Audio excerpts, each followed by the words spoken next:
ৰাফাইল নাডালে এই just Australian open জিকিলে ৰাফাইল নাডালে মেডভেডেভক অষ্ট্ৰেলিয়ান অপেনত হৰুৱাই পেলাই 21 নাম্বাৰটা গ্ৰেণ্ড শ্লেম জিকিলে মানে 21খন গ্ৰেণ্ড শ্লেম জিকিলে ৰাফাইল নাডালে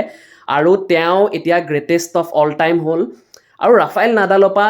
মই হিষ্ট্ৰীলৈ নাযাওঁ তেওঁ কিয় গ্ৰেটেষ্ট অফ অল টাইম আৰু আমি কি শিকিব পাৰোঁ তেওঁৰ পৰা তেওঁৰ যিটো নেভাৰ গিভিং আপ যিটো মেণ্টেলিটি যিটো কেতিয়াও হাৰ নামানা যিটো মেণ্টেলিটি এইখন মেটছতে প্ৰমাণ হৈছে তেওঁ মানে সেই ধুনীয়া কথা এটা আমাক শিকায় Y we should never give up তো সেইকাৰণে আমি জাষ্ট এটা স্ক'ৰ লাইনটো চাই লওঁ আজি মেটছখনৰ জাষ্ট স্ক'ৰ লাইনটো চাওঁ আৰু বুজোঁ যে মানে তেওঁৰ টিনেচিটিটো যিটো তেওঁ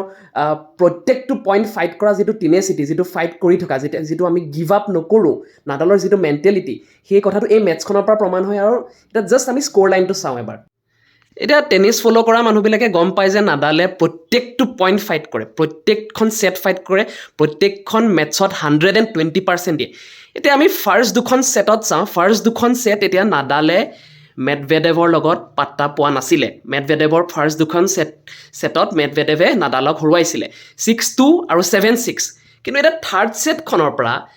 নাডালে এটা সাংঘাতিক কামবেকৰ ষ্টাৰ্ট কৰিছিলে 6-4 থাৰ্ড ছেটখন জিকিলে ফ'ৰ্থ ছেটখনো 6-4 জিকিলে আৰু এতিয়া আমি জানো যে গ্ৰেণ্ড শ্লেমত টোটেল 3খন ছেট জিকিব লাগে বেষ্ট অফ 5ৰ ভিতৰত হয় এতিয়া লাষ্ট ছেটলৈ গৈছিলে গোটেই মেটছখন এই ছেটখন ডিচাইডাৰ ছেট আছিলে এই ছেটখনে নাডালে 6-4ত মেটছৰ কাৰণে ছাৰ্ভ কৰি আছিলে কিন্তু সেইখন গেমতো মেডভেডেভে আকৌ কামবেক এটা দিলে তাৰ পিছত আকৌ নেক্সট গেমখনত মেডভেডেভৰ ছাৰ্ভিচত ব্ৰেক কৰি পেলাই নাডালে আকৌ নিজৰ ছাৰ্ভিচলৈ গেমখন আনিলে আৰু 7-5 জিকি পেলাই লাষ্টৰ ছেটখন গোটেই মেটছখন জিকিলে আৰু 21 নাম্বাৰখন গ্ৰেণ্ড শ্লেম জিকিলে অষ্ট্ৰেলিয়ান অপেন মানে জিকিলে আৰু এই মেটছখনৰ পৰাই প্ৰমাণ হৈছে নাডালে কেনেকৈ মানে এটা